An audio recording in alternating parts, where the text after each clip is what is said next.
थल के बिना, भूमि के बिना मिट्टी के वृक्ष नहीं उगाया जा सकता है, ऐसे ही बिना भजन के कामनाओं का नाश नहीं होगा। और मोक्ष, अब चौथा पुरुषार्थ है मोक्ष। नाम जापक के लिए सबसे सस्ती हल्की चीज यदि कोई है तो वो मोक्ष ही है। क्यों? क्योंकि सकृदुच्चारितम ये न हरिरित्यक्षरद्वयम बद्धः परिकरस्ते न मोक्षाय गमनम प्रति।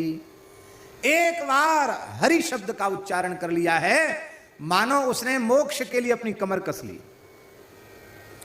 नामाश्रयी मरने के बाद मुक्त नहीं, जीते जी मुक्त हो जाता है। और आपको लिखना चाहिए ऐसे लोगों के नाम जो कीर्तन करते करते सहज भाव से भगवत धाम चले गए। अन्य साधन करने वालों की वैसी गति नहीं होती जैसी गति नाम जापकों की होती है, नाम कीर्तन करने वालों की होती है। अभी कल चर्चा चल रही थी, नीलमणि जी चर्चा कर रहे थे, दमोह वाले श्रद्धेय श्री दादाजी, उनके भगवत धाम प्रयाण ने ये दिखा दिया नाम जापकों को कि नाम का आश्रय लेने वाले कैसे डंके की चोट मृत्यु को भी महोत्सव बनाकर लाडली लाल की सेवा में पहुंचते हैं। ये उन्होंने अपने जीवन से अंतिम जो महाप्रयाण है उससे ये करके दिखा दिया।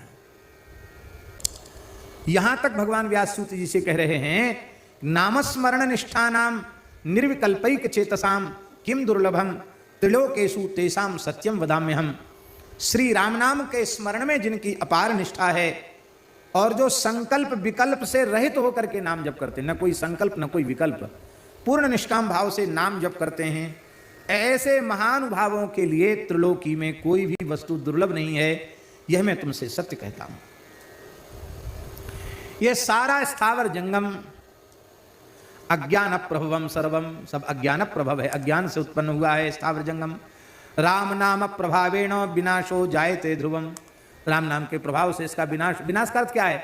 जगत रूप तिरोहित हो जाता है, जगदीश्वर स्वरूप प्रकट हो जाता है। जैसे प्रहलाद जी की दृष्टि के समक्ष सर्वत्र भगवान प्रकट थे, ऐसे जगत हो जाता है। इसलिए भजस्व सततम नामो जिह्वया श्रद्धया सह स्वल्प के नैव कालेन महामोदः प्रजायते।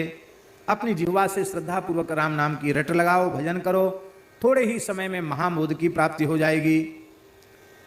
अब महाराज पद्म पुराण का है, इसका मार्कंडेय पुराण का एक और श्लोक कहकर हम फिर पद की चर्चा करेंगे। धन्यम कुलवरम यस्य धन्यम कुलवरम तस्य यस्मिन् श्रीराम तत्परः जायते सत्य संकल्पः पुत्रः श्रीशेष बल्लभः। उसका कुल धन्य है जो श्री राम के भजन में लगा हुआ है। कहते हैं जिस कुल में श्री राम नाम जप परायण सत्य संकल्प भगवान का भक्त पुत्र उत्पन्न होता है, वह कुल निश्चित ही धन्यवाद देने के योग्य है। श्री रघुवीर परायण जेहि नर उपज विनीत, इसी श्लोक का भाव गोस्वामी जी ने कहा है। पूरा कैसा है? सो कुल धन्य उमा सुन जगत पूज्य सुपुनीत श्री रघुवीर परायण जेहि नर उपज विनीत है, इसी श्लोक का अनुवाद है। बोलो भक्तवत्सल भगवान की जय।